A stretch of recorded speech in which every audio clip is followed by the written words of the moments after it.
behind the golden gates of Buckingham Palace, where centuries of tradition meet modern royal life. A single moment can test the very foundations of protocol that have stood for generations. When duty collides with disruption and grace faces chaos, even the most disciplined guards must choose between following orders and following their conscience. This is the story of one such moment, when Princess Anne's unwavering composure and a royal guard's steadfast loyalty became the only barriers standing between centuries-old tradition and complete palace disorder. In the world of royalty, every gesture matters, every word carries weight, and every breach of protocol can echo through history. But what happens when the very person meant to uphold royal dignity becomes the source of its greatest threat? This is a tale of honor tested, tradition challenged, and the quiet heroism that often goes unnoticed in the shadows of the crown. The morning mist clung to the windows of Buckingham Palace like a shroud of secrecy, obscuring the world beyond its walls from prying eyes. Inside the grand corridors, Sergeant James Morrison stood at his post with the rigid precision that had become second nature after 15 years of royal service. His scarlet tunic bore not a single wrinkle, his boots gleamed with military polish, and his eyes remained fixed straight ahead, trained never to wander even when curiosity beckoned. The palace had awakened to what promised to be another day of carefully orchestrated ceremonies and diplomatic meetings. The Queen's schedule, meticulously planned months in advance, included a private audience with the Archbishop of Canterbury, followed by the weekly briefing with the Prime Minister. Every detail had been rehearsed, every possible scenario accounted for, every guard briefed on their specific duties. Yet beneath this veneer of perfect order, Morrison sensed something different in the air today. It began with whispers in the servants' quarters, hushed conversations that ceased abruptly when anyone in uniform approached. The household staff, normally chattering cheerfully about their duties, moved with unusual urgency. Cook Mrs. Henderson had been seen wringing her hands outside the kitchen, and even the head butler, Mr. Pemberton, whose composure was legendary among the staff, appeared unusually flustered as he supervised the morning preparations.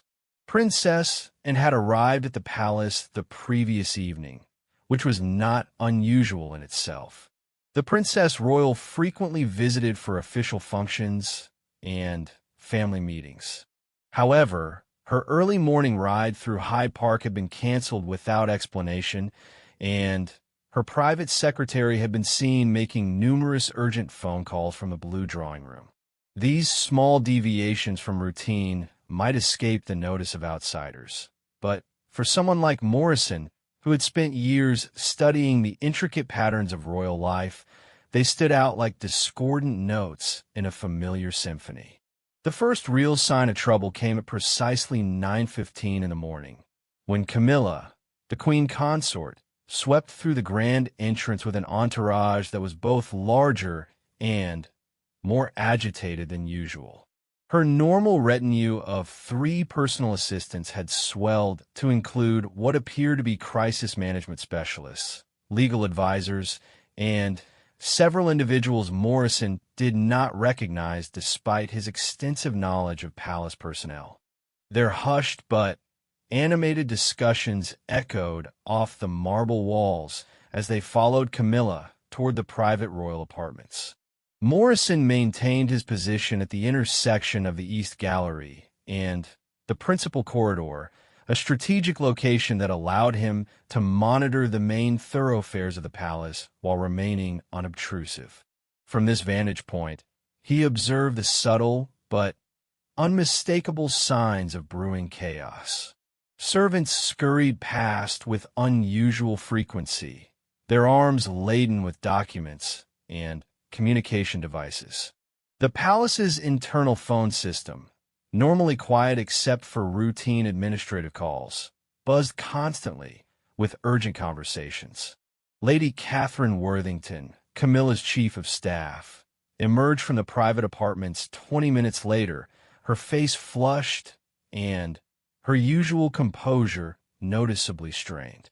She moved quickly toward the communications center, her heels clicking sharply against the polished floor in a rhythm that spoke of barely controlled panic. Behind her trailed a young assistant clutching what appeared to be legal documents, his face pale with the weight of whatever crisis was unfolding. The palace's public relations team, led by Sarah Mitchell, had convened an emergency meeting in the small conference room adjacent to the press office. Through the partially open door, Morrison could hear fragments of heated discussion about damage control, media strategy, and protecting the institution. These were not the calm, measured tones of routine palace business, but the urgent whispers of people trying to contain a situation that was rapidly spiraling beyond their control. At 10:30, Princess Anne appeared in the East Gallery, walking with her characteristic purposeful stride.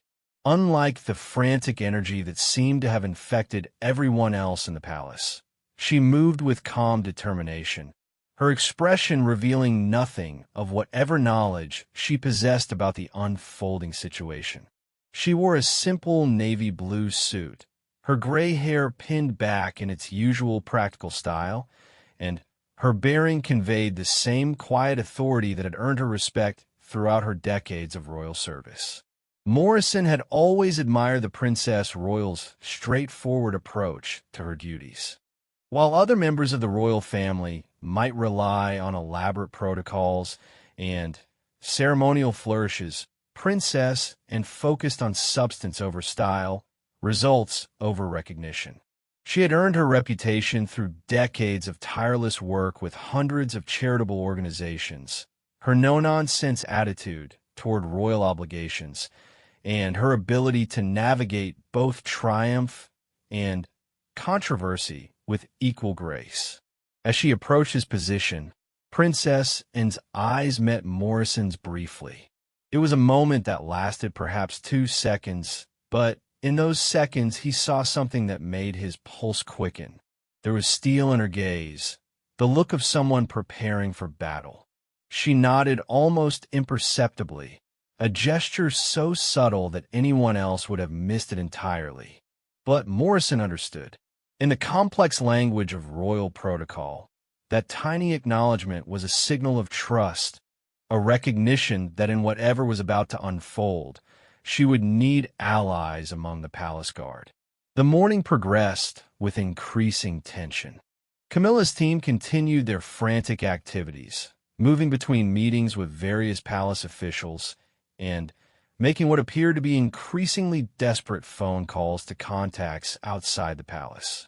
The Queen's private secretary, Sir Edward Blackstone, had been summoned to 3 separate emergency conferences, each time emerging with a more troubled expression than before. By 11 o'clock, it became clear that whatever crisis was developing involved far more than a simple scheduling conflict or minor protocol breach.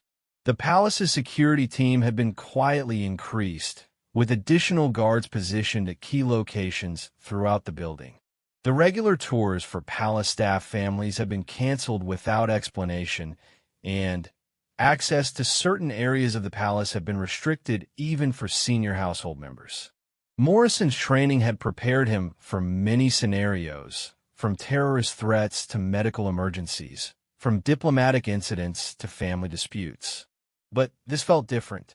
The tension was not coming from external threats or obvious dangers, but from within the very heart of the royal institution itself. It was as if the carefully balanced ecosystem of palace life was being disrupted by forces that threatened to tear apart the delicate web of tradition, protocol, and personal relationships that held everything together. The lunch hour brought a temporary lull in the visible activity, but Morrison could sense that this was merely the calm before a much larger storm. The senior palace staff had retreated behind closed doors, their emergency meetings now taking place in soundproof rooms where even the most sensitive conversations could be conducted without fear of eavesdropping. The normal rhythm of palace life had been suspended, replaced by an atmosphere of watchful waiting that reminded Morrison of his military service in conflict zones, where periods of apparent quiet often preceded the most intense battles. Princess Anne had disappeared into her private study after lunch, and, for nearly 2 hours, no one had seen her emerge. Her personal protection officer, Detective Chief Inspector Patricia Wells, stood guard outside the study door with an expression that suggested she had been given very specific instructions about who was and was not allowed to disturb the Princess Royal. The few staff members who approached with routine matters were politely, but firmly turned away, their business deemed insufficiently urgent to warrant interruption. At 3:15 in the afternoon, the situation reached its first critical point. Camilla emerged from her apartments accompanied by her full legal team and what appeared to be a public relations specialist from outside the palace. They moved quickly toward the throne room, a choice of venue that suggested whatever was about to happen carried the highest level of official significance. The throne room was reserved for only the most important state occasions, and its use for what appeared to be an internal royal matter sent shockwaves through the palace staff who witnessed the procession. Morrison watched as various senior officials were summoned to attend this impromptu gathering. The Lord Chamberlain, the keeper of the privy purse, and several other high-ranking household members made their way toward the throne room with expressions ranging from confusion to deep concern. Whatever was about to transpire in that historic chamber would likely determine the course of events for the remainder of the day and possibly far beyond. As the afternoon shadows lengthened across the palace corridors, Morrison remained at his post, every sense alert to the subtle changes in atmosphere that might signal the next development in this unfolding drama. His 15 years of service had taught him that in the world of royalty, the most significant events often began with the smallest disruptions to routine. Today, those small disruptions had grown into something that threatened to challenge the very foundations of palace order. The stage was set for a confrontation that would test not only the resolve of Princess and the determination of Camilla, but also the ability of dedicated servants like Morrison to uphold their duty in the face of unprecedented challenges. In the halls where kings and queens had walked for centuries, a modern drama was about to unfold that would require all the courage, wisdom, and integrity that the royal household could muster. The day that had begun with morning mist and subtle tensions was about to transform into something far more significant, something that would test the very bonds that held the royal family together and challenge the protocols that had governed palace life for generations. Morrison straightened his shoulders and prepared for whatever was to come, knowing that his role as guardian of royal tradition had never been more important than it would be in the hours ahead. The throne room had not witnessed such tension since the constitutional crisis of decades past. As Morrison maintained his vigil in the East Gallery, he could hear the muffled sounds of heated discussion emanating from behind the heavy oak doors. The voices, though indistinct, carried the unmistakable cadence of conflict, with periods of sharp exchange followed by longer stretches of what sounded like desperate negotiation. Lady Catherine Worthington emerged from the throne room at 4:30, her face ashen and her hands trembling slightly as she clutched a folder of documents against her chest. She walked quickly toward the communications center, her usual confident stride replaced by something that resembled barely controlled panic. Behind her, two of Camilla's legal advisors followed in urgent consultation, their whispered words punctuated by worried glances back toward the throne room. The crisis that had been building throughout the day was beginning to reveal its true nature. From the fragments of conversation Morrison had overheard and the patterns of activity he had observed, it was becoming clear that this was not merely a family disagreement or a minor breach of protocol. The involvement of legal teams, the presence of outside advisors, and the convening of meetings in the throne room all pointed to something far more serious, something that threatened the very stability of the royal household. Princess Anne's continued absence from the fray was becoming more significant by the hour. While Camilla's team scrambled to manage their crisis, the Princess Royal remained secluded in her study, emerging only briefly to receive urgent messages from her own small but trusted circle of advisors. Her approach to the developing situation stood in stark contrast to the increasingly frantic activities of Camilla's supporters, suggesting a fundamental difference in strategy that would soon become the defining characteristic of this confrontation. At 5 o'clock, Detective Chief Inspector Wells approached Morrison's position. Her face bore the professional mask of someone accustomed to dealing with sensitive situations, but Morrison could read the subtle signs of concern in her posture and the deliberate way she chose her words. "Sergeant Morrison," she said quietly, ensuring that her voice would not carry to the handful of staff members within earshot. "Her Royal Highness has requested that security protocols be reviewed for this evening's events. There may be some unusual circumstances that require additional vigilance." The message was carefully crafted to sound routine, but Morrison understood the underlying meaning. Princess Anne was preparing for something that would require the complete reliability of the palace guard. In the complex code of royal communication, this was as close to a direct warning as he was likely to receive. Whatever was about to unfold would test not only the loyalty of the household staff, but also their ability to maintain order in the face of unprecedented challenges. The evening shift change brought additional complications.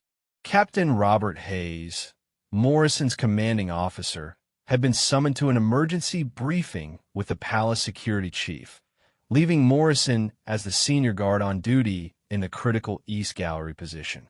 This responsibility, which would normally have felt routine after years of service, now carried weight that seemed almost overwhelming.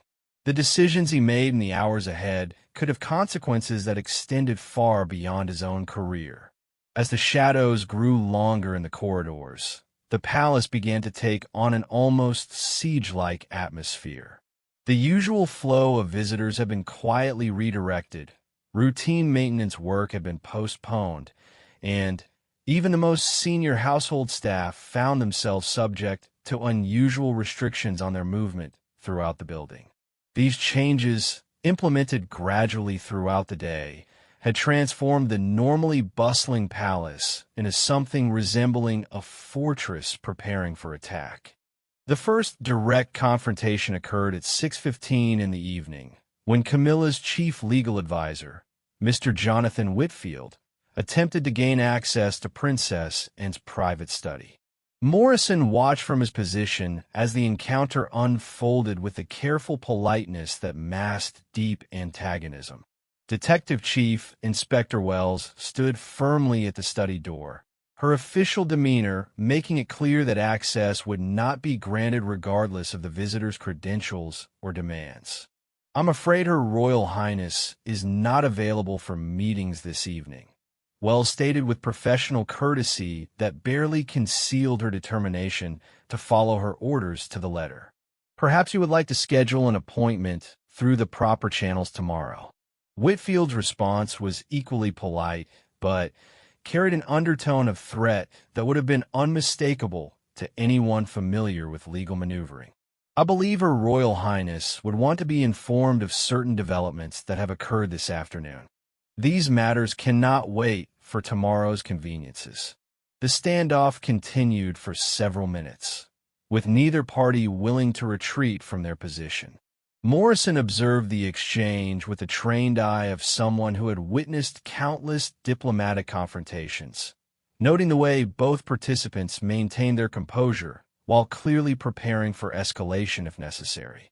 This was precisely the kind of situation that his training had prepared him for, where the ability to read subtle signals and respond appropriately could determine the outcome of much larger conflicts.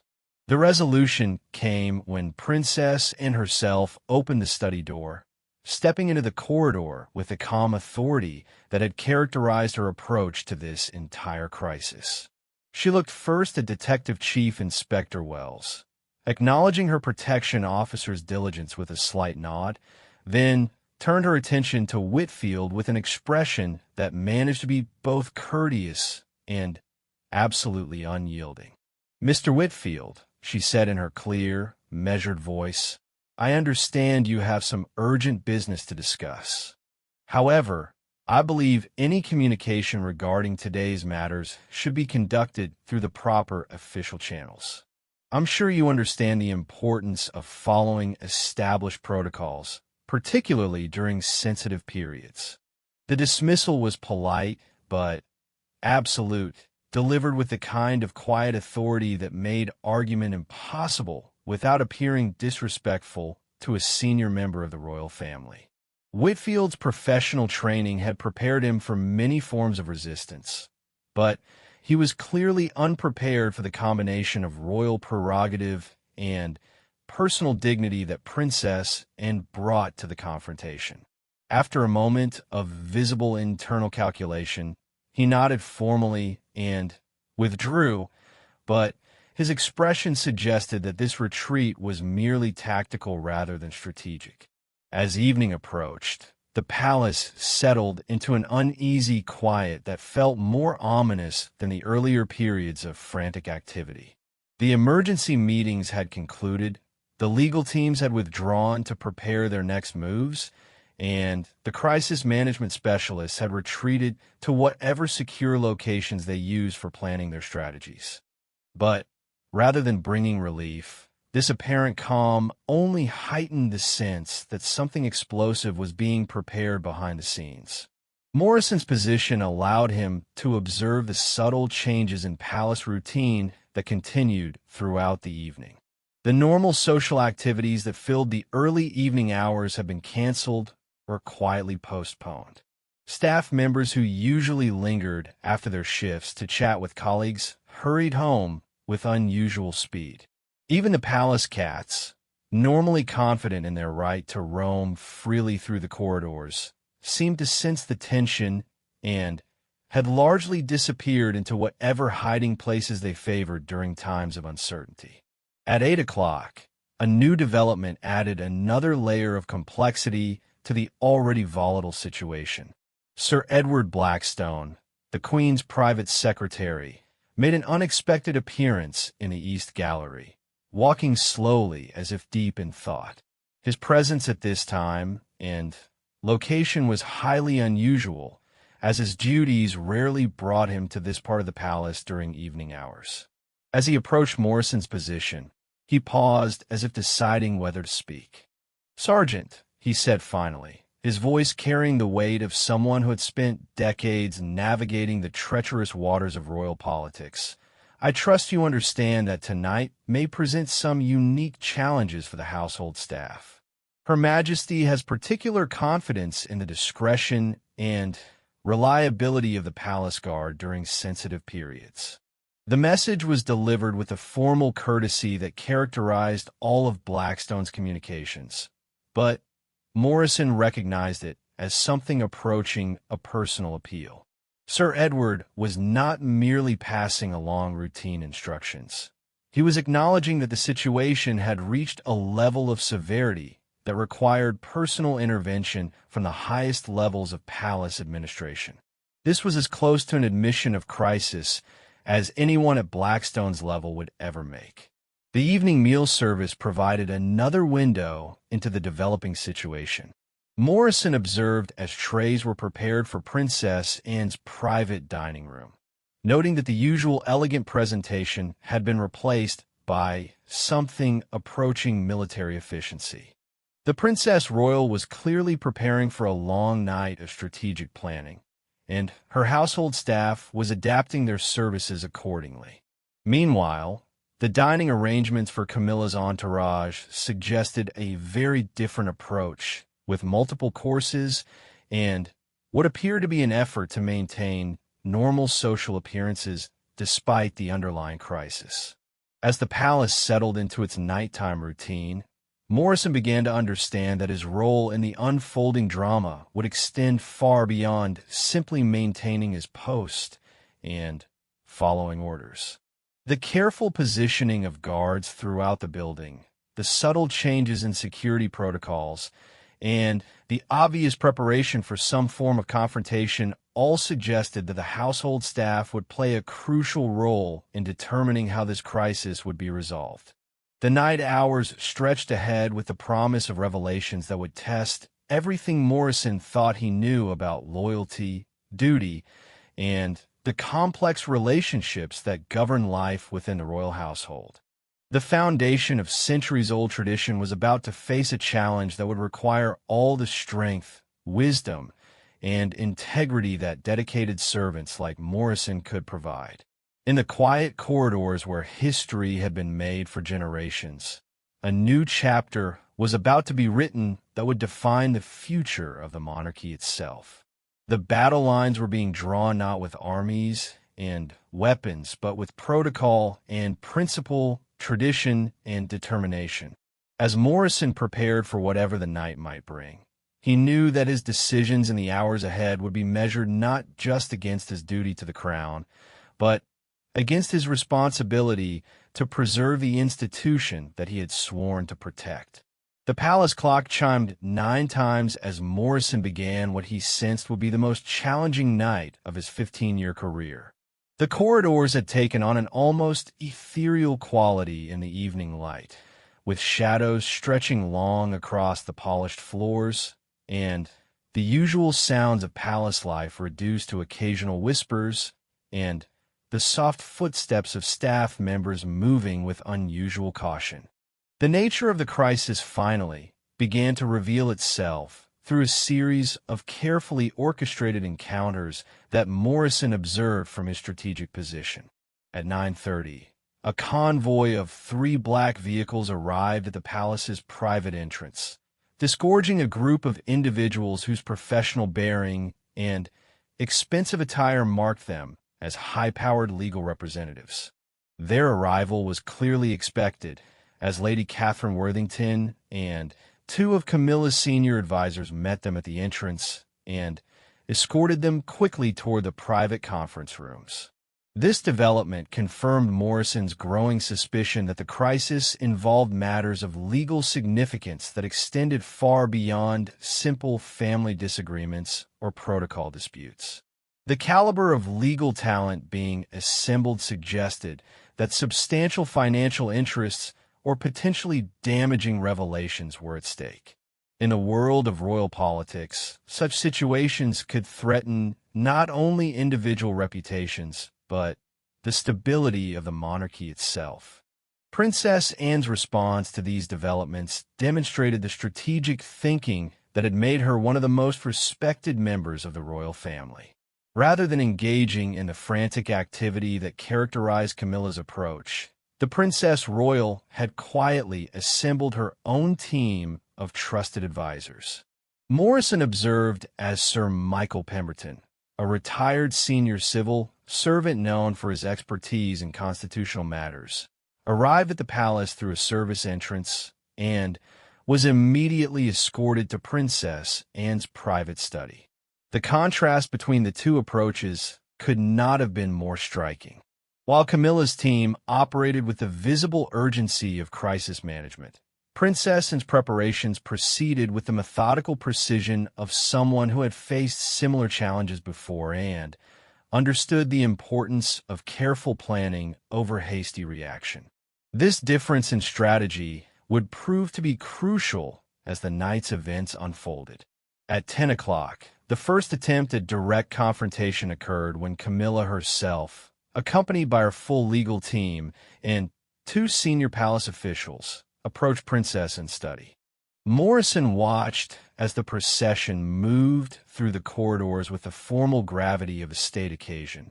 But the underlying tension was unmistakable. This was not a social visit or routine royal business. This was a deliberate attempt to force a resolution through direct pressure. Detective Chief Inspector Wells maintained her position at the study door with professional determination, but the size and official nature of Camilla's entourage presented a challenge that went beyond simple access control. The presence of senior palace officials complicated the situation significantly, as their authority within the household hierarchy normally would have granted them access to any area of the palace. Wells found herself in the difficult position of following her orders while avoiding actions that could be interpreted as disrespectful to the queen consort. The standoff that developed outside Princess and study became a perfect microcosm of the larger conflict that was tearing at the fabric of palace life. On one side stood Camilla, backed by legal firepower and administrative authority, demanding immediate resolution of whatever crisis had developed. On the other side stood Princess, and, protected by royal protocol and personal integrity, refusing to be forced into precipitous action by external pressure. Morrison's position allowed him to observe the careful diplomatic dance that unfolded as both sides sought to advance their positions without crossing lines that could not be uncrossed. The conversation was conducted in the formal language of royal courtesy, but every word carried weight that extended far beyond its surface meaning. This was negotiation at the highest level, where a single phrase could determine the outcome of conflicts that affected the entire royal family. "Your Royal Highness," one of Camilla's legal advisors addressed the closed study door, "we believe there are matters of urgent importance that require immediate attention. The longer these issues remain unresolved, the greater the risk becomes to all parties involved." The response came not from Princess and directly, but from Sir Michael Pemberton, whose voice carried the authority of decades of experience in high-stakes negotiations. "Her Royal Highness appreciates the concern expressed by all parties, but believes that such important matters deserve careful consideration rather than hasty decisions made under pressure. She suggests that formal discussions be scheduled for tomorrow morning, when all relevant parties can participate with appropriate preparation." This diplomatic response effectively defused the immediate confrontation, while clearly establishing that Princess and would not be forced into premature action. The suggestion of formal discussions acknowledged the legitimacy of Camilla's concerns while maintaining the Princess Royal's right to set the terms and timing of any resolution. It was a masterpiece of diplomatic language that gave both sides room to withdraw without losing face. However, Camilla's response suggested that the stakes involved were too high for diplomatic niceties to provide a lasting solution. "I'm afraid the circumstances are such that delay could prove extremely damaging to everyone involved," she said, her voice carrying a note of barely controlled frustration. "There are certain deadlines that cannot be extended, certain obligations that must be met before tomorrow morning." The mention of deadlines and obligations added a new dimension to Morrison's understanding of the crisis. Whatever legal or financial matters were involved clearly operated on a timeline that could not be adjusted to accommodate the normal pace of royal decision-making. This time pressure was clearly being used as a weapon to force Princess and into accepting terms that she might otherwise reject after careful consideration. The Princess Royal's response came in the form of her personal secretary, Ms. Jennifer Harrison, who emerged from the study carrying a formal written statement. Morrison could not read the contents from his position, but the reaction of Camilla's legal team suggested that it contained something unexpected and potentially devastating to their strategy. The hurried consultations that followed among the lawyers indicated that Princess and had found a way to seize the initiative in what had appeared to be a defensive situation. As the confrontation outside the study intensified, Morrison became aware that similar scenes were playing out throughout the palace. The head of palace communications had been locked in urgent discussions with senior government officials, trying to manage the potential public relations impact of whatever revelations might emerge. The Queen's private secretary had been in constant contact with constitutional experts, seeking guidance on the proper procedures for handling situations that threatened the stability of the royal household. The midnight hour brought a dramatic escalation when a representative from the Prime Minister's office arrived at the palace, indicating that the crisis had reached levels that required government involvement. Morrison watched as this new player in the drama was escorted to emergency meetings with both camps, carrying messages that could determine whether the situation could be resolved privately or would explode into a public scandal that could damage the monarchy's reputation. The involvement of government officials transformed what had been a family and institutional crisis into a matter of national importance. Morrison understood that his role as guardian of palace security now carried implications that extended far beyond the building itself. The decisions made in these corridors could affect public confidence in the monarchy, international perceptions of British stability, and the personal futures of everyone involved. Throughout these developments, Princess maintained her strategic approach, neither escalating the confrontation nor surrendering to the pressure being applied.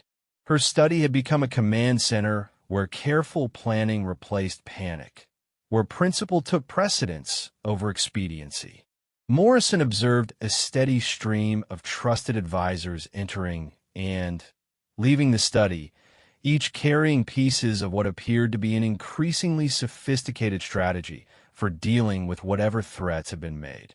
As the early morning hours approached, it became clear that the night's events had been leading toward a final confrontation that would determine the outcome of the entire crisis. The legal teams had completed their preparations, the government representatives had delivered their messages, and both Princess and Camilla had assembled their full resources for what promised to be a decisive encounter. Morrison straightened his shoulders and prepared for what he sensed would be the climax of this extraordinary night.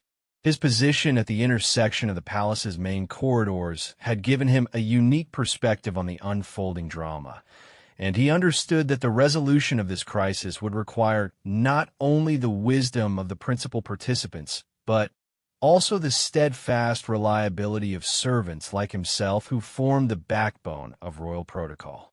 The dawn was still hours away, but Morrison could sense that the darkness before morning would bring revelations and decisions that would echo through the halls of the palace for years to come. The stage was set for a confrontation that would test everything he believed about duty, loyalty, and the delicate balance of forces that kept the monarchy functioning in an increasingly complex world. The palace clock struck 1 as the crisis reached its most critical phase. Morrison observed from his position as both camps prepared for what appeared to be a final confrontation in the throne room. The symbolism of this choice of venue was lost on no one. Decisions made in this historic chamber had shaped the course of British history for centuries, and tonight would add another chapter to that legacy. The procession that formed at 1:15 in the morning was unlike anything Morrison had witnessed in his years of royal service. Princess Anne emerged from her study with quiet dignity, accompanied by Sir Michael Pemberton and 2 other advisors whose presence spoke to the constitutional significance of whatever was about to unfold. She wore the same navy blue suit she had donned that morning, but her bearing now carried the weight of someone who had spent hours preparing for a battle that could define her legacy. Camilla's entourage was notably larger and more formal, including not only her legal team and palace officials, but also the government representative who had arrived at midnight. The queen consort wore an elaborate evening gown that seemed oddly formal for the late hour, suggesting that she viewed this confrontation as a state occasion requiring full ceremonial dress. The contrast between the two approaches was striking, with Princess Anne's practical simplicity standing against Camilla's formal grandeur. Morrison's duties required him to maintain his post, but the movement of both groups toward the throne room meant that the decisive encounter would take place beyond his direct observation. However, his position at the intersection of the main corridors allowed him to monitor the arrival of additional participants who had been summoned for this extraordinary midnight session. The presence of the Lord Chamberlain, the keeper of the privy purse, and several senior judges indicated that whatever was about to be decided carried implications far beyond a simple family dispute. The waiting period that followed tested Morrison's composure as much as any crisis he had faced. The sounds emanating from the throne room were muffled by the heavy doors and the room's acoustic design, but the occasional raised voice suggested that the discussions were intense and sometimes heated. The few staff members who remained on duty moved through the corridors with unusual quietness, as if afraid that any disturbance might interfere with the momentous deliberations taking place. At 2:30, the first indication of the discussion's direction came when one of Camilla's legal advisors emerged from the throne room and made urgent phone calls from the adjacent anteroom. Morrison could not hear the content of these conversations, but the lawyer's body language suggested that events were not proceeding according to plan. The hurried consultations with legal texts and the increasingly frantic pace of communications indicated that Princess Anne's strategy was proving more effective than anyone had anticipated. The government representative also emerged briefly, using secure communication equipment to relay information to officials in London. The fact that senior government ministers were being awakened in the middle of the night to receive updates on the palace crisis demonstrated the national implications of whatever was being decided. Morrison understood that he was witnessing events that would be studied by constitutional scholars and political historians for decades to come. At 3 o'clock, a dramatic development occurred that shifted the entire balance of the confrontation. Sir Michael Pemberton emerged from the throne room carrying a document case and proceeded directly to the palace's secure communications center. Within minutes, he had established contact with what appeared to be legal authorities outside the palace, consulting with experts whose advice could provide Princess and with additional leverage in her negotiations with Camilla's team. The response from Camilla's camp was swift and decisive. Lady Catherine Worthington personally supervised the assembly of additional legal documentation, while urgent messages were sent to financial institutions and legal firms throughout London. The escalating complexity of these preparations suggested that the stakes involved were enormous, possibly involving the redistribution of royal assets or the disclosure of information that could damage the reputation of the monarchy itself. Morrison's understanding of the crisis deepened as he observed the subtle signs of stress affecting even the most senior palace officials. The head butler, Mr. Pemberton, had been summoned multiple times to provide historical precedents for unusual protocols, while the palace archivist had been called upon to locate documents dating back decades. This research into historical precedents suggested that the current crisis might be resolved through the application of obscure but binding royal regulations that few people remembered or understood. At 4 o'clock, the arrival of an unexpected participant transformed the entire dynamic of the confrontation. Sir Geoffrey Blackwood, a retired senior judge with extensive experience in constitutional law, entered the palace through the private entrance and was immediately escorted to the throne room. His presence indicated that the legal issues involved had reached a level of complexity that required judicial expertise of the highest order. The judge's involvement brought a new gravity to the proceedings that even Morrison could sense from his distant position. Sir Geoffrey's reputation for absolute integrity and his deep understanding of both royal protocol and constitutional law made him the ideal arbitrator for disputes that might otherwise tear the royal family apart. His arrival suggested that both Princess and Camilla had recognized the need for independent oversight of whatever agreements were being negotiated. The discussions that followed Sir Geoffrey's arrival appeared to take on a more structured and formal character. The frequent comings and goings that had characterized the earlier hours gave way to sustained periods of closed-door deliberations, interrupted only by occasional requests for specific documents or expert consultations. Morrison observed that the palace staff had adapted to provide support for what was essentially a judicial proceeding taking place in the middle of the night. At 5 o'clock, the first signs of resolution began to emerge when several of Camilla's legal advisors departed the palace, their subdued expressions suggesting that their services were no longer required. The reduction in personnel indicated that the crisis was moving toward conclusion, though whether through victory, defeat, or compromise remained unclear. Morrison noted that those who remained appeared to be focused on implementation rather than negotiation, suggesting that the major decisions had been reached. Princess and's team showed similar signs of transition from crisis management to resolution planning. Sir Michael Pemberton had established a command center in one of the smaller conference rooms, where trusted staff members were preparing documents and communications that would be needed to implement whatever agreements had been reached. The methodical nature of these preparations suggested that the Princess Royal strategic approach had proven successful in securing terms that protected her interests and those of the monarchy. The dawn light beginning to filter through the palace windows found Morrison still at his post, witnessing the final stages of a crisis that had tested every aspect of royal protocol and palace administration.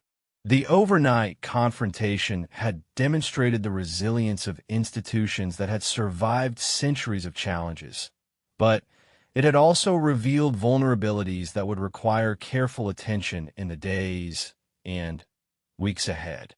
As the morning shift began to arrive, Morrison prepared to brief his replacement on the extraordinary events of the night. However, he understood that much of what he had witnessed would remain confidential, shared only among those whose duties required such knowledge. The palace had its ways of maintaining discretion about matters that could affect the stability of the monarchy, and Morrison's role in that process was as important as his duties as a guard. The crisis that had begun with subtle signs of tension had evolved into a full-scale confrontation involving legal experts, government officials, and constitutional authorities.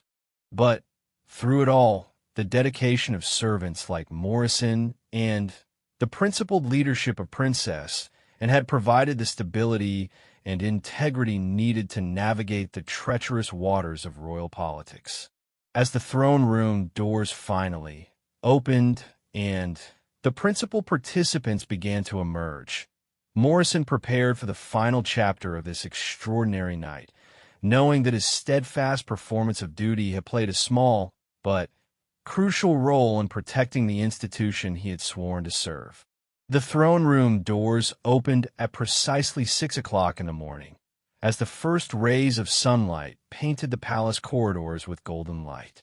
Morrison watched from his position as the extraordinary night session finally concluded, with participants emerging who bore the unmistakable signs of people who had wrestled with momentous decisions through the dark hours before dawn.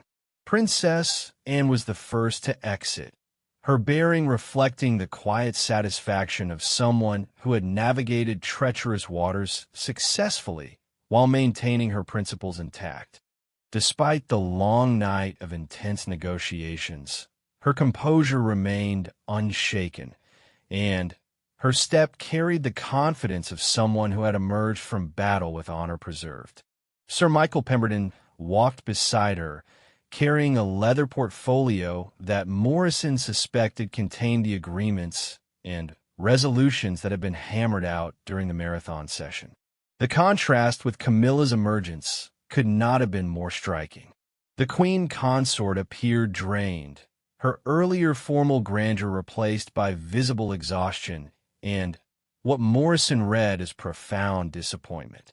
Her legal team followed at a respectful distance, their expressions suggesting that whatever outcome had been reached was far from what they had hoped to achieve when the crisis began. The reduction in their numbers from the previous evening told its own story of a strategy that had been systematically dismantled through the night. Sir Geoffrey Blackwood, the distinguished judge who had arrived at 4 o'clock, emerged last from the throne room, his presence lending constitutional gravity to whatever resolutions had been reached. His satisfied expression suggested that the proceedings had been conducted with proper regard for legal precedent and royal protocol, ensuring that whatever agreements were made would withstand future challenges. He paused briefly to exchange formal words with both Princess and Camilla, his diplomatic courtesy providing a neutral conclusion to what had clearly been a hard-fought negotiation. As the principal participants dispersed to their respective quarters, Morrison observed the immediate aftermath of the crisis with the trained eye of someone who understood that the real work often began after the dramatic confrontations ended. Palace staff moved quickly to restore normal routines, while ensuring that any evidence of the overnight drama was discreetly managed. The throne room was cleaned and prepared for its regular schedule of state functions, with no visible trace remaining of the constitutional crisis that had been resolved within its historic walls. The morning brought a carefully orchestrated return to royal routine that demonstrated the palace's remarkable ability to absorb even the most severe internal conflicts without allowing them to disrupt the public face of the monarchy. Princess Anne's schedule for the day proceeded exactly as planned, with her official engagements conducted with the same professional dedication that had characterized her approach to the overnight crisis. Her appearances gave no hint of the dramatic events that had unfolded just hours earlier. Camilla's public schedule, by contrast, showed several last-minute modifications that suggested ongoing efforts to manage the consequences of whatever agreements had been reached during the night. Several planned appearances were quietly canceled or postponed, while new meetings were added with what appeared to be crisis management specialists and public relations experts. These adjustments indicated that while the immediate crisis had been resolved, the longer-term implications would require careful handling. Morrison's shift finally ended at 8 o'clock in the morning, but his replacement received only the most general briefing about the night's events. The palace's traditional discretion about internal matters meant that the full story of the crisis and its resolution would be known only to those whose duties required such knowledge. Morrison understood that his role as a witness to history carried with it the responsibility of maintaining the confidentiality that protected the monarchy's stability. The days that followed revealed the effectiveness of the agreements reached during that extraordinary night session. A series of carefully worded announcements addressed various administrative matters within the royal household, with language so diplomatically neutral that only the most astute observers could detect the underlying significance. Changes in financial arrangements, adjustments to ceremonial protocols, and modifications to certain traditional privileges were presented as routine housekeeping rather than the resolution of a constitutional crisis. Princess Anne's handling of the aftermath demonstrated the same strategic wisdom that had served her well during the confrontation itself. She made no public statements about the night's events, but her subsequent actions spoke eloquently of someone who had successfully defended important principles without causing unnecessary damage to the institution she served. Her charitable work continued with renewed energy, and Her official duties were performed with the dedication that had earned her respect throughout her decades of royal service. The palace staff, from the highest officials to the most junior servants, adapted to the new arrangements with the professionalism that characterized the royal household at its best. Morrison observed subtle changes in protocols and procedures that suggested significant adjustments have been made behind the scenes, but these modifications were implemented so smoothly that they appeared to be natural evolution rather than crisis-driven necessity. The broader implications of the crisis and its resolution became apparent over the following weeks as various aspects of royal administration were quietly restructured. Legal arrangements that had been the source of the original conflict were modified or replaced entirely, while new safeguards were established to prevent similar situations from arising in the future. These changes demonstrated that while the immediate crisis had been resolved, its lessons were being applied to strengthen the monarchy's long-term stability. Morrison's own role in the events had been relatively small in the grand scheme of the night's drama, but he took satisfaction in knowing that his steadfast performance of duty had contributed to the successful resolution of a situation that could have had far-reaching consequences for the royal family. His 15 years of service had prepared him for many challenges, but none had tested his understanding of duty and discretion as thoroughly as those extraordinary hours when protocol and principle had collided in the corridors of power. The crisis had revealed both the vulnerabilities and the strengths of the royal institution. While personal conflicts and competing interests had threatened to tear apart the carefully balanced relationships that kept the monarchy functioning, the dedication of servants like Morrison and the principled leadership of Princess and had provided the stability needed to weather the storm. The night had demonstrated that even in an age of rapid change and increasing scrutiny, the fundamental values of duty, service, and integrity could still provide the foundation for resolving even the most complex challenges. As Morrison reflected on the events in the weeks that followed, he understood that he had witnessed something rare and significant. The confrontation between Princess and Camilla had been more than a family dispute or administrative disagreement. It had been a test of the monarchy's ability to resolve internal conflicts while maintaining its essential character and public trust. The successful resolution of the crisis had required not only skilled negotiation and legal expertise, but also the quiet heroism of ordinary servants who understood that their individual contributions were part of something much larger than themselves. The palace had returned to its normal rhythms, but Morrison knew that the events of that extraordinary night had changed something fundamental about how the royal household understood its own resilience and capabilities.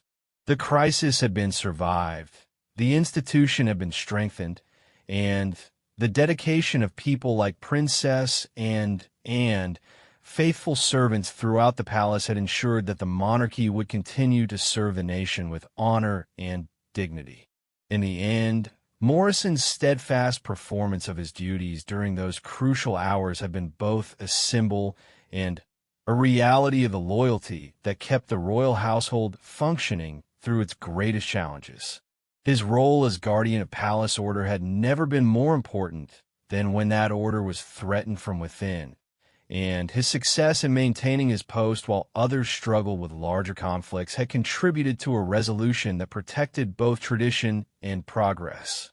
The story would never be fully told in public, but in the quiet corridors where history was made every day, Morrison and his colleagues knew that they had played their part in preserving something precious and irreplaceable for future generations.